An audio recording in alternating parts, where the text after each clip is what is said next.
Huge problems found in war spending. A commission presents a bleak assessment of how billions and billions of U.S. taxpayer dollars have been spent.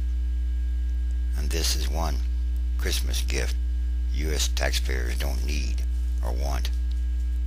Construction of a $30 million dining faculty at a U.S. base in Iraq is scheduled to be completed December 25th, 2009, and a base that is scheduled to close. But the decision to build it was based on bad planning and botched paperwork. Massive inefficiency. The project is too far along to stop, making the mess hall a future monument to the tremendous waste and inefficiency plaguing the war effort, according to an independent panel investigating contracting in Iraq and Afghanistan. In its first report to Congress, the Wartime Contracting Commission presents a bleak assessment of how tens and tens of billions of dollars, if not hundreds of billions of dollars or more, have been spent since 2001. The 111-page report obtained by the Associated Press documents poor management, weak oversight, and a failure to learn from past mistakes as recurring themes in wartime contracting. Report is scheduled to be made public at a hearing held by the House Oversight and Government Reform's National Security Subcommittee. U.S. reliance on contractors has grown to unprecedented proportions, says a bipartisan commission established by Congress last year. More than 240,000 private sector employees or contractors are supporting military operations in Iraq and Afghanistan, and thousands more work for the State Department and U.S. Agency for International Development. But the U.S. government has no central database of who all these contractors are, what services they provide, and even how much they're paid. In other words, nobody really knows for sure. The Pentagon has failed to provide enough trained staff to watch over them, creating conditions for massive waste, fraud, and corruption, the commission says. This could partly be why the U.S. economy is in a recession. Yes, massive waste and corruption. The wasting away of U.S. taxpayer monies.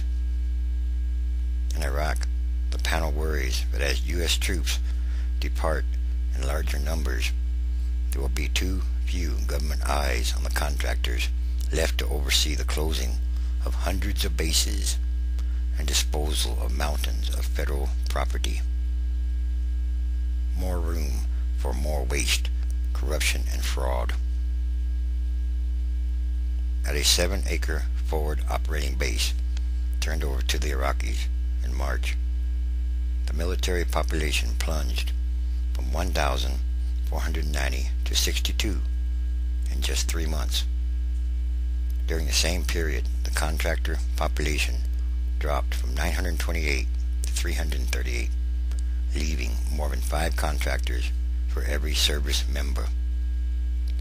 And in Afghanistan, where President Barack Obama has ordered a large increase of U.S. troops, existing bases will have to expand and new ones will have to be built without proper oversight. One commander in Afghanistan told the commission he had no idea how many contractors were on and off his base on a daily basis. It's a very dangerous situation.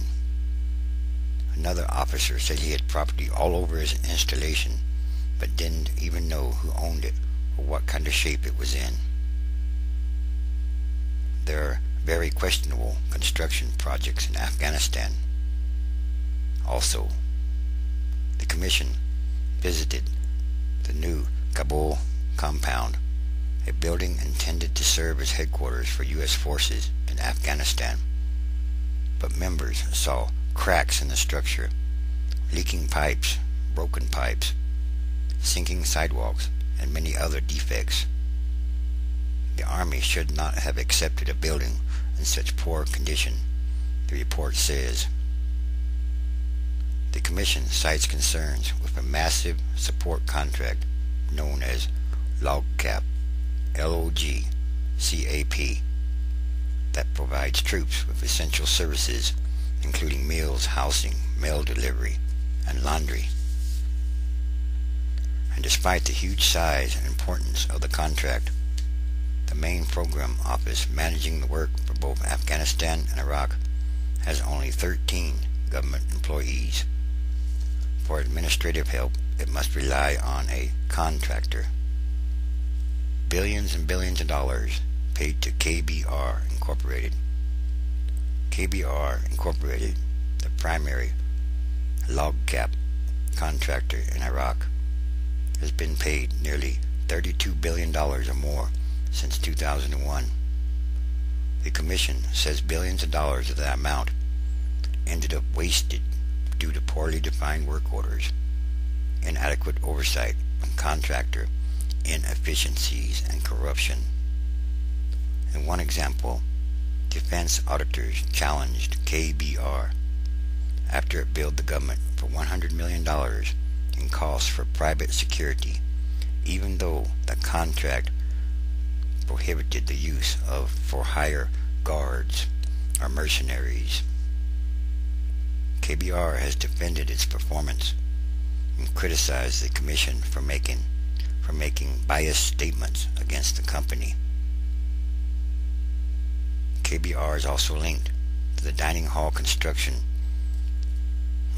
snafu or corruption, although the Commission faults the military's planning and not the contractor. With American forces scheduled to be out of Iraq by the end of 2011, theoretically, the U.S. will use a new faculty for at best 2 years, or perhaps even less.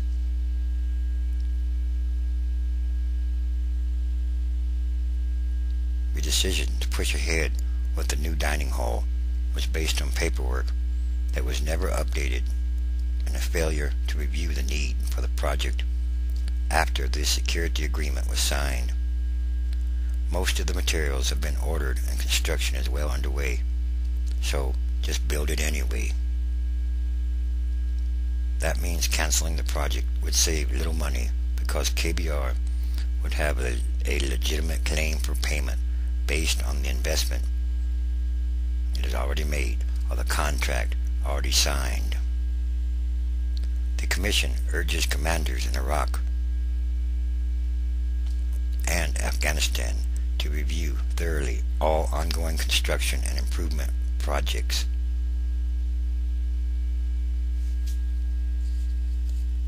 This is an abomination of some kind.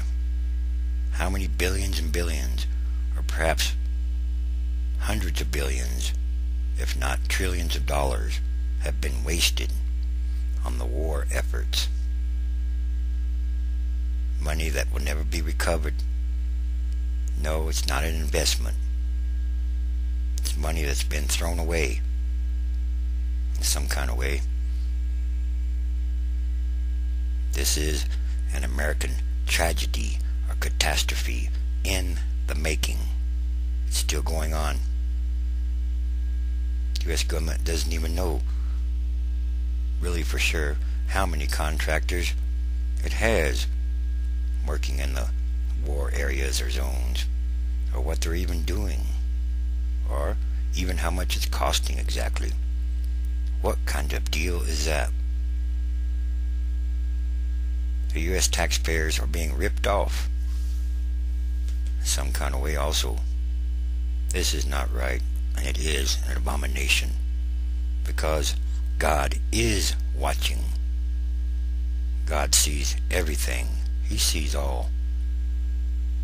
Once again, all these things are more signs of the end times, transition days. The transition is ongoing, day by day. There are many, many signs.